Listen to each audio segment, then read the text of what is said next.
Hello, it's me Harigiri. Today I am here to teach you class 6 science and the chapter heat.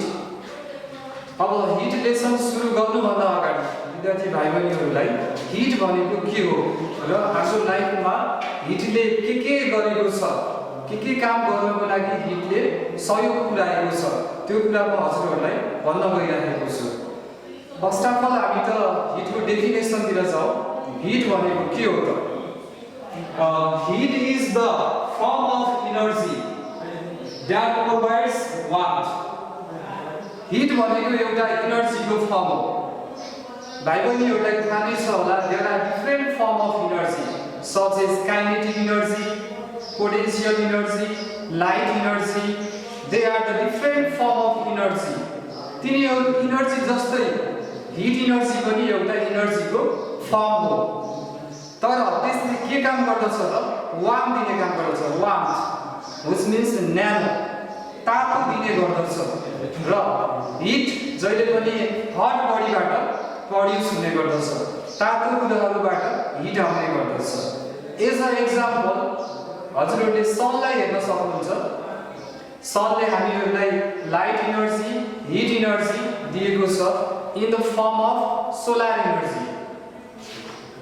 Solar energy भनिएको छ सनबाट आउने energy solar energy, जुन चाहिँ लाइटको form र हिटको फर्ममा आउने गर्दछ र हाम्रो डेली लाइफमा डिफरेंट पर्पजमा for different purpose we use heat energy such as for cooking food.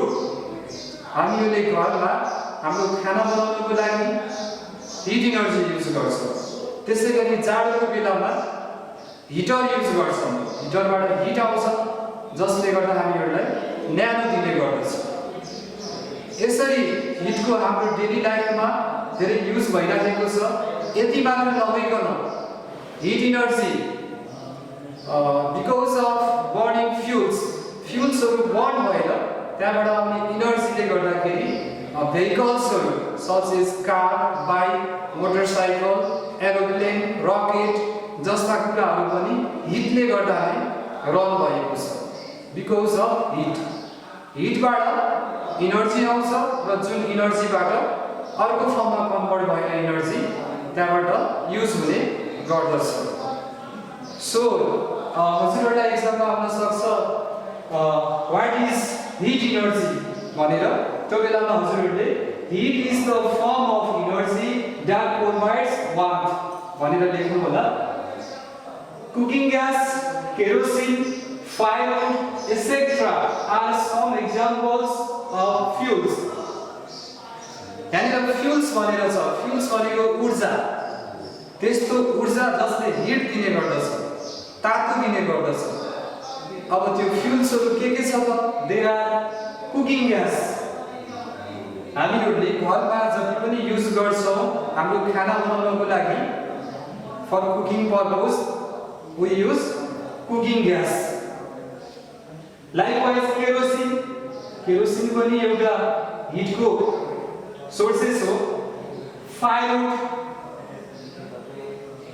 दाउरा हजुरहरूले देख्न सक्नुहुन्छ in the most of village areas of नेपालको गाउँ एरियामा अझै पनि धेरै ठाउँमा फायरवुडहरु युज गरिरहेका छन्। तिनीहरूले आफ्नो खाना बनाउनदेखि लिएर जाडोको बेलामा ताप्नको लागि, न्यानो पाउनको लागि they are using firewood. This is also main source of energy. नेपालको कन्टेक्स्टमा कुरा गर्दा फायरवुड भनेको एउटा मेन सोर्स माने गरिन्छ यसलाई, किनभने धेरै ठाउँमा भिलेज एरियामा अझै पनि बजारमा जस्तो कुकिङ ग्यासहरु त्यहाँ एभाइलेबल नभएको हुँदा मानिसहरूले फायरवुड युज गर्ने गरिरहेको देख्न सकिन्छ हामीले।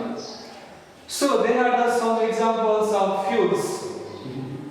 The fuels produce heat. जब फ्युल्स बल्छ, ऊर्जाहरु बल्छ, त्यहाँबाट हिट एनर्जी आउने गर्छ। Heat energy is used for various purpose. For various purpose heat energy is used. भाइ बहिनीहरूलाई मैले भर्खरै भनिसके हिट चाहिँ कस्तो कस्तो ठाउँमा युज हुन्छ भनेर जस्तै sun is the main source of heat energy को मेन सोर्स भनेको सन हो र सनले गर्दा नै अरु source of energy other sources of energy are exists यदि सन नभएको भए के हुन्थ्यो होला जस्तै प्लान्टले रुख बिरुवाहरूले खाना बनाउन सक्दैनथे खाना बनाउन नसक्ने हुँदा प्लान्टहरूको एक्जिस्ट हुन सक्थेन हाम्रो अर्थमा प्लान्ट नै नहुन सक्थ्यो जसले गर्दाखेरि दाउराहरू हुन्थेन फायरवुडहरू हुन्थेन हामीले खाना बनाएर खान पाउँथेनौँ होला त्यसैगरी अदर फर्म अफ ग्यासेस पाउन पनि गाह्रो हुन्थ्यो लिक्विफाइड ग्यासहरू एलपीजी ग्यासहरू फ्युल्सहरूको पोसिबल हुने थिएन यदि सन नभएको भए सो भाइ बहिनीहरूले बुझिराख्नु होला sun is the main source of heat इनर्जीको मेन सोर्स भनेको सन हो we get heat from sun fuels electricity etcetera अब हामीहरूले हिट कुन कुराबाट पाउने गर्दछौँ त what are the sources of heat sun main source of heat energy हो फ्युल्स जति पनि फ्युल्सहरू छन् they are also source of heat energy similarly electricity जुन करेन्ट विद्युत छ त्यहाँबाट पनि हामीहरूले हिट इनर्जी पाउने गर्दछौँ जस्तै हिटर रन गर्नको लागि हामीहरूलाई इलेक्ट्रिसिटीको आवश्यक पर्छ इलेक्ट्रिक करेन्टको भनेपछि इलेक्ट्रिक करेन्ट हिट इनर्जीमा कन्भर्ट भयो this is because of current electricity यसरी हिट दिने गर्दछ इलेक्ट्रिसिटीले the steam formed by heat has ability of doing work यसैगरी स्टीम फर्म बाइ हिट हजुरहरूलाई थाहा छ स्टीम इन्जिनहरू हिटले गर्दाखेरि तिनीहरू रन भएको हुन्छ हिटले गर्दाखेरि त्यहाँबाट बाफ आउँछ जस्तै हजुरहरूले पानी तताउनु भयो भने पानीबाट बाफ निक्लन्छ यदि वाटरलाई हामीले हिट दियौँ भने त्यहाँबाट बाफ आउने गर्छ भ्यापर स्टीम आउने गर्छ र त्यो स्टीमलाई युज गरेर स्टीम इन्जिनहरू रन भइरहेको छ हाम्रो अर्थमा this is possible because of हिटले गर्दा नै स्टीम इन्जिनहरू रन भइरहेको छ likewise it also can be changed into other form यसैगरी हिट इनर्जीलाई हामीले एउटा फर्मबाट अर्को फर्ममा from one form to another form we can convert The steam formed by the heat has the ability of doing work. यो कुरा हजुरहरूले बुझ्नु होला स्टीमले बाफले गर्दाखेरि बाफबाट आएको जुन बाष्प इन्जिन भन्छ यसलाई स्टीम इन्जिन भनेको बाष्प इन्जिन बाफबाट चल्ने इन्जिनलाई हामीहरूले भेरियस पर्पज डिफ्रेन्ट वर्कहरू गर्नको लागि चाहिँ युज गरिरहेको छ त्यसैगरी गुइठा भनेको एउटा सोर्स अफ इनर्जी हो जुन चाहिँ गाउँघरतिर काउ डङहरू भनेको काउबाट आउने स्टुलहरूलाई त्यसलाई चाहिँ ड्राई गरेर युज गरिरहेका छन् हाम्रो भिलेज एरियामा युज गर्छन् कतिपय ठाउँहरूमा आजकल यो चलन अलिकति घट्दै गइरहेको छ किनभने अहिले मोडर्न सोर्सेस अफ हिटहरू युज गर्न लागि मानिसहरू जस्तै खाना बनाउनको लागि कुकिङ ग्यास युज गर्न लागि तर पहिला यसरी ग्यासहरूको एभाइलेबल थिएन र पहिलाका मानिसहरू दाउराहरू गुइठाहरू युज गरेर आफ्नो खाना बनाउने काम गर्दथे so heat as a energy is use for various purpose हाम्रो डेली लाइफमा धेरै कामहरू गर्नको लागि डिफ्रेन्ट एक्टिभिटिजहरू गर्नको लागि इन्जिनहरू चलाउनको लागि भेहिकल्सहरू चलाउनको लागि त्यसैगरी हाम्रो चिसो कपडालाई घाममा राख्यौँ भने त्यो सुक्छ त्यो पनि हिटको युज भयो त्यहाँनिर यसरी हिटले हामीहरूलाई डेली लाइफमा हेल्प गरिरहेको छ हिटले गर्दाखेरि हाम्रो वर्कलाई इजी बनाएको छ कम्फर्टेबल बनाएको छ okay now I am going to discuss here about sources of heat in our earth there are different types of heat energy or sources of energy. The major source of energy is major source of heat energy. The next one, biofuel, fossil fuel, electricity, respiration, they are the sources of heat energy. अब हजुरहरूलाई म 10 सनबाट सुरु गर्छु। Sun भनेको major source of heat energy. हाम्रो अर्थमा जति पनि अरु एनर्जीहरूको हिट एनर्जीको एक्जिस्ट भएको छ, this is because of sun. सनको कारणले गर्दाखेरि त्यो हिट एनर्जीहरूको पोसिबल भएको हो। All those things that gives a heat are called source of heat. जति पनि कुराहरू छन् तिनीहरूले हिट दिने गर्दछ भने तिनीहरूलाई हामीले सोर्सेस अफ हिट एनर्जी भनेर भन्ने गरिन्छ। There are different types of sources of heat energy. They are, you can see it whiteboard यानी छ। The sun is the main source of energy. It gives light and heat energy. sunले light र heat energy दिने गर्दछ। They are collectively called as solar energy. sunबाट आउने जुन light energy छ, hit energy छ, ती दुईटालाई हामीले एकैचोटी भन्नुपर्दा सोलर एनर्जी भनेर भन्ने गरिन्छ। All the living beings get energy from it to survive. सनबाट आएको जति पनि एनर्जी छ त्यो एनर्जीलाई युज गरेर सबै जनावरहरू, एनिमल्सहरू सर्भाइभ गरेका छन्, तिनीहरू बाँचेका छन् अर्थमा। Plant store the energy and animals eat them.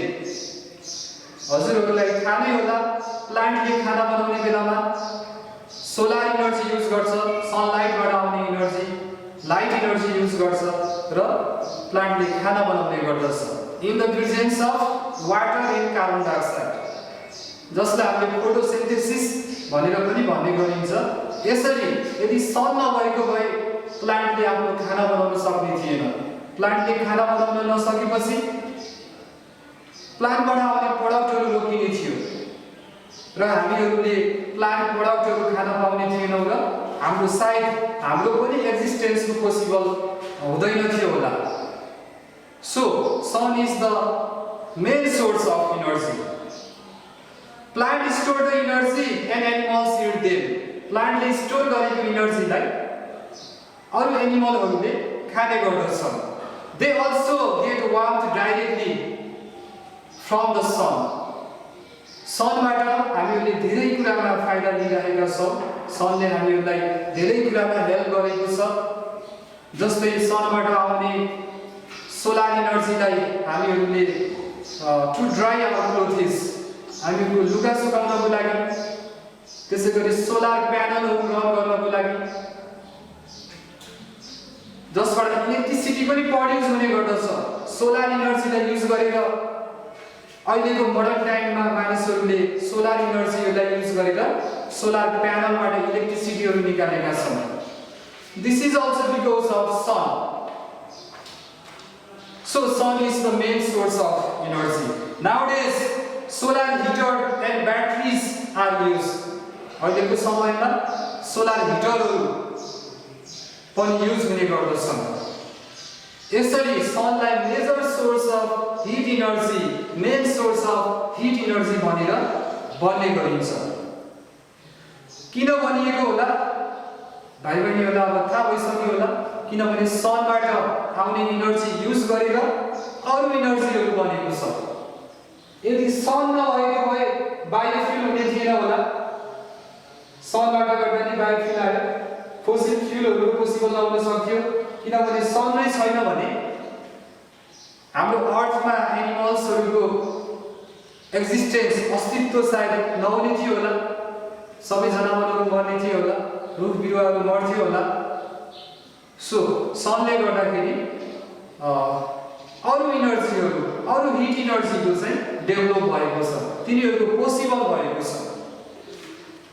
Okay, हजुरहरूले चेक गर्नको लागि यदि सनबाट आउने सोलर एनर्जीमा हिट एनर्जी छ कि छैन भनेर हजुरहरूले चेक पनि गर्न सक्नुहुन्छ। जस्तै हजुरहरूले ह्यान्डल लेन्स, एउटा हातमा ह्यान्डल लेन्स लिएर त्यो लेन्सलाई हजुरहरूले डे टाइमको घाममा राख्नुभयो भने, सनलाइटमा राख्नुभयो र त्यसलाई त्यहाँबाट आउने जुन फोकसलाई हजुरहरूले एउटा थिन पेपर पातलो कागजमा हजुरहरूले त्यसलाई जुन ब्राइट पार्टलाई चाहिँ फोकस गर्नुभयो भने त्यो पेपर जल्छ, त्यहाँबाट स्मेल आउँछ, एउटा जलेको जस्तो धुवा जस्तो निक्लन्छ त्यहाँबाट। त्यो केसले गर्दा भयो? This is because of heat, सनबाट आएको सनलाइटमा भएको इनर्जी हिट इनर्जीमा कन्भर्ट भयो, जसले गर्दा पेपर बल्यो। यसरी हजुरहरूले बुझ्न सक्नुहुन्छ सनसँग ह्युज एमाउन्ट अफ इनर्जी छ भनेर हजुरहरूले बुझ्न सक्नुहुन्छ। ओके, हाम्रो नेक्स्ट रहेको छ बायोफ्युल। अब हजुरहरूलाई म बायोफ्युल भनेको कस्तो त र यो कसरी आउँछ, यसलाई कसरी युज गरिन्छ भन्ने कुरा डिस्क्राइब गर्न गइरहेको छु। फर्स्टमा त बायोफ्युल भनेको के हो त भन्ने कुरामा डिस्कस गर्न गइरहेको छु। The excreta of living organism and their dead bodies are also used as source of heat energy and they are called biofuel. यसरी जनावरबाट आउने स्टुलहरू such as cow dung, बर्ड्सहरूबाट आउने त्यसैगरी फायरवुडहरू, यस्ता कुराहरूलाई युज गरेर हामीहरूले युज गरेर रन गर्ने जुन इनर्जी छ त्यसलाई हामीहरूले बायोफ्युल भनेर भन्ने गरिन्छ। For example, cow dung may be use as गुइठा। जुन काउबाट आउने डङलाई हामीहरूले गुइठा भनेर त्यसलाई ड्राई गरेर गुइठा बनाएर as a source of heat इनर्जीको फर्ममा हामीहरूले त्यसलाई युज गर्ने गर्दछौँ। So cow dung, birds dropping, straw, firewood, biogas, etc. They are the some example of biofuel. And they are using biogas are also using biogas plant. For example, cow dung may be uses guicha. यो कुरा हजुरहरूलाई मैले भनिसके। त्यसै गरी अरु पर्पसको लागि जस्तै खाना बनाउने काममा फायरवुडहरू युज हुन्छ। त्यसैगरी बायोग्यास प्लान्टमा बायोग्यासहरू युज हुने गर्दछ। यसरी बायोफ्युलको युज भएको छ। र हजुरहरूलाई एक्जाम्पलमा यदि कन्फ्युज भयो भने राम्रोसँग बुझ्नु होला। जस्तै बायो भन्ने बित्तिकै एनिमलसँग रिलेटेड, एनिमल प्लान्टहरू, प्लान्टबाट आउने फ्युल, एनिमलबाट आउने ती कुराहरूलाई हामीहरूले बायोफ्युल भनेर भन्ने गरिन्छ। यो कुरा बुझिराख्नु होला। ओके, यसै गरी हाम्रो नेक्स्ट रहेको छ फोसिल फ्युल। फोसिल फ्युल भन्ने बित्तिकै जति पनि कोइलहरू, पेट्रोलियमहरू छ, दे आर फोसिल फ्युल्स। र फोसिल फ्युलको अब कसरी प्रोडक्सन हुन्छ र यो कसरी प्रड्युस हुन्छ भन्ने कुरा हजुरहरूलाई म भन्न गइरहेको छु। फोसिल फ्युल भनेको त्यस्तो हो जुन चाहिँ धेरै वर्ष पहिला, धेरै वर्ष अगाडि millions of years ago dead bodies, एनिमलहरूको डेड बडीजहरू हाम्रो अर्थ भित्र बस्ने गर्दछ। जस्तै जनावरहरू धेरै पहिला मरेका हाम्रो अर्थको सर्फेस भित्र तिनीहरू पुरिदै जान्छन्। त्यसैगरी प्लान्टहरू पनि अर्थको सर्फेस भित्र तिनीहरू छोपिदै जान्छन् र धेरै पछि गएर तिनीहरू फोसिल फ्युलमा कन्भर्ट हुने गर्दछ। Such fuels are used to run vehicles and industries. यसरी आउने फ्युल्सहरूलाई हामीहरूले गाडीहरू चलाउनको लागि, भेहिकल्सहरू, यो कुरा हजुरहरूलाई मैले पहिला पनि भनिसकेको छु। जस्तै aeroplane, rocket, car, motorcycle, bike, जति पनि यी कुराहरू छन्, भेहिकल्सहरू छन्, यिनीहरूलाई रन गर्नको लागि हामीहरूलाई फोसिल फ्युलको आवश्यक पर्ने गर्दछ। सो फोसिल फ्युल पनि के रहेछ? मेन सोर्स अफ इनर्जीमा पर्ने गर्दो रहेछ। मेजर सोर्समा मेन सोर्स त सन हो, तर फोसिल फ्युल पनि कम छैन। यो पनि हामीहरूलाई एकदम चाहिने रहेछ, हाम्रो डेली लाइफमा आवश्यक पर्ने रहेछ यो पनि। Nowadays LPG is also used in heating water. LPG gas हजुरहरूलाई थाहा छ होला, लिक्विफाइड पेट्रोलियम ग्यास, जुन चाहिँ हामीहरूले पानी तताउनको लागि, खानाहरू बनाउनको लागि देखि लिएर अरु पर्पसको लागि पनि हामीहरूले फोसिल फ्युललाई जुन फोसिल फ्युलबाट आएको एलपीजी ग्यासलाई हामीले युज गर्ने गर्दछौं। ओके, यसैगरी हाम्रो नेक्स्ट रहेको छ, next source of heat energy रहेको छ इलेक्ट्रिसिटी। इलेक्ट्रिसिटी भन्ने बित्तिकै हजुरहरूलाई थाहा छ विद्युतीय करेन्ट, विद्युत, यसलाई करेन्ट भन्ने गरिन्छ। Electricity is much needed source of energy. अहिलेको टाइममा इलेक्ट्रिसिटी एकदम आवश्यक, हामीहरूलाई नहुने सोर्स अफ इनर्जीमा पर्ने गर्दछ। यदि इलेक्ट्रिसिटी नभएको भए हामीहरूले लाइट बाल्न पाउने थिएनौँ होला, हामी अँध्यारोमै बस्नु पर्न सक्थ्यो। त्यसैगरी हिटरहरू रन हुन सक्थेन, हामी जाडोको बेला हामीहरू न्यानो हुन सक्थेनौँ। त्यसैगरी इन्डस्ट्रिजहरू, ठुला कारखानाहरू रन हुन्थेन होला, जसले गर्दाखेरि हाम्रो देशको विकास पनि हुन्थेन होला, हुन सक्थेन होला। त्यही भएर अहिलेको समयमा इलेक्ट्रिसिटी भनेको एकदम चाहिएको सोर्स अफ इनर्जी, एकदम मस्ट निडेड, धेरै आवश्यक, अत्यावश्यक सोर्स अफ इनर्जीमा पर्दछ। It is produced by using dynamo and generators. यानी डायनामो र जेनेरेटर भनेको जुन इलेक्ट्रिसिटी प्रोड्युस गर्नको लागि, उत्पादन गर्नको लागि युज हुने इंस्ट्रूमेंट, मेसिनहरू हो यिनीहरू। It is also produced by solar energy as well as using cells. इलेक्ट्रिसिटीलाई हामीहरूले सोलर एनर्जी युज गरेर पनि इलेक्ट्रिसिटी प्रोड्युस गर्न सकिन्छ। कतिपय विद्यार्थी भाइ बहिनीहरूको घरमा सोलर प्यानल छ होला, जसबाट हजुरहरूले सोलर एनर्जीलाई युज गरेर त्यसलाई इलेक्ट्रिक करेन्टमा कन्भर्ट गरेर हजुरहरूले लाइट एनर्जी, बत्ती बाल्नको लागि युज गर्नुहुन्छ घरमा।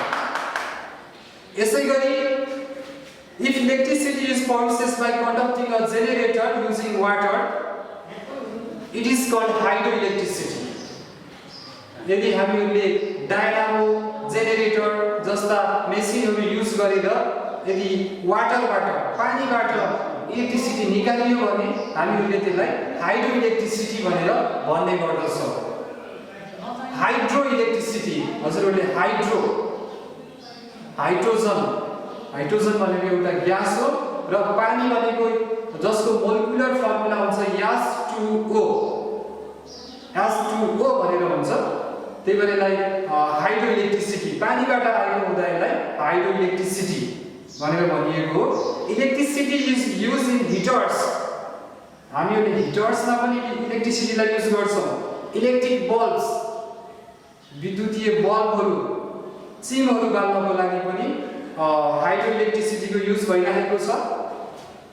त्यसैगरी हामीहरूले इलेक्ट्रिक आइरन, हाम्रो कपडाहरू आइरन गर्ने बेलामा पनि इलेक्ट्रिसिटीलाई युज गर्छौँ र इलेक्ट्रिसिटीबाट हिट आउने गर्दछ। जस्तै हजुरहरूले कपडा आइरन गर्ने बेलामा, आइरन गरेको देख्नु भएको होला, त्यहाँनिर इलेक्ट्रिसिटी युज भएर हिटमा कन्भर्ट हुने गर्दछ र हिटले गर्दाखेरि हामीहरूले हाम्रो कपडालाई आइरन गर्न सक्छौँ सजिलै। सो यहाँनिर हजुरहरूले अर्को कुरा के पनि बुझ्न सक्नुहुन्छ, एउटा फर्मको इनर्जी अर्को फर्ममा कन्भर्ट गर्न पनि हामीले सक्दो रहेछौँ। That means the one form of energy can be convert into another form. Heat एउटा फर्मबाट अर्को फर्ममा पनि जाने रहेछ। यो कुरा पनि इम्पोर्टेन्ट छ, हजुरहरूले यसलाई पनि नोट गर्नु होला। यसरी हाम्रो देशमा धेरै खोला छ, नालाहरू छ, पानीहरू यतिकै वेस्ट भएको छ, युज भएको छैन। यदि हामीहरूले हाम्रो देशमा भएको सबै खोला नालाहरूलाई युज गर्न सक्यौँ भने धेरै लार्ज एमाउन्ट अफ इलेक्ट्रिसिटी हामीहरूले प्रड्युस गर्न सक्थ्यौँ, जसले गर्दाखेरि हाम्रो देश डेभलप हुनको लागि हेल्प हुन्थ्यो। अझै पनि हाम्रो देश नेपालको कतिपय भिलेज एरिया, गाउँहरूमा हाइड्रो इलेक्ट्रिसिटी राम्रोसँग पुगेको छैन। कतिपय गाउँहरू अझै पनि अँध्यारोमा बस्नु परेको छ। यदि हामीहरूले सबै इलेक्ट्रिसिटी हाइड्रो इलेक्ट्रिसिटीहरू युज गरेर सबै वाटर सोर्सेसहरूलाई युज गरेर यदि हामीहरूले इलेक्ट्रिसिटी निकाल्यौँ भने सायद हाम्रो देश डेभलप हुन सक्थ्यो होला। ओके, यसै गरी हाम्रो next source of heat energy रहेको छ रेस्पिरेसन। रेस्पिरेसन हजुरहरूले सास फेर्दाखेरि हाम्रो बडी पनि न्यानो छ, हाम्रो शरीर तातो भइरहेको छ, तातो भइरहेको छ जुनै समय पनि। यो के कारणले गर्दा? This is because of respiration. हामीले सास फेर्छौँ, त्यो सास फेरिसकेपछि अक्सिजन हाम्रो शरीरभित्र जान्छ र हाम्रो सेल्सहरूमा गएर त्यो बन्ड हुन्छ, डाइजेस्टेड फुडसँग गएर त्यो बन्ड भएर त्यहाँबाट इनर्जी निक्लन्छ र जुन इनर्जी हिट इनर्जीमा कन्भर्ट भएर हाम्रो शरीरलाई न्यानो दिने गर्दछ। Respiration is a life process that gives energy with other substances by burning food inside our cells। हाम्रो शरीरभित्र हामीले खाएका खानेकुराहरू बर्न भएर इनर्जी आउने गर्दछ। It keeps our body warm and maintain it constant body temperature. यसले हाम्रो बडीलाई के गर्ने गर्छ? एउटा कन्स्ट्यान्ट टेम्परेचर भनेको एकै नासको ताप दिएर राखिरहेको हुन्छ। The degree of hotness or coldness of a body is called temperature। अब यहाँनिर एउटा नयाँ कुरा आउँछ टेम्परेचर। इम्पोर्टेन्ट क्वेसन पनि छ यो। टेम्परेचर भनेको के हो भनेर एक्जाममा आउन सक्छ। Such is what is temperature? अब हजुरहरूलाई थाहा भयो होला टेम्परेचर भनेको के रहेछ? The degree of hotness or coldness of a body. कुनै पनि एउटा वस्तु अथवा एनिमल्सहरूको शरीर कति तातो छ त, त्यो कति डिग्री तातो छ, कतिको चिसो छ भन्ने कुराहरू हामीले फाइन्ड आउट गर्यौं भने त्यसलाई हामीले टेम्परेचर भनेर भन्ने गर्दछौँ। So the degree of hotness or coldness of a body is called temperature. It is required to function our body properly. Therefore, respiration is the source of heat for our body। यसरी respiration पनि एउटा source of heat energy रहेछ। So all together हजुरहरूलाई सन, biofuel, fossil fuel, electricity र respiration गरेर 5 वटा sources of heat energy हजुरहरूलाई मैले डिस्क्राइब गरिसकेँ। अब हाम्रो नेक्स्ट टपिक रहेको छ for running industries and the factories. यो कामको लागि पनि हिट इनर्जीको आवश्यक पर्छ। त्यसै गरी अरु कामहरू पनि छ हिट इनर्जीबाट युज हुने। Okay, this much for today. Thank you.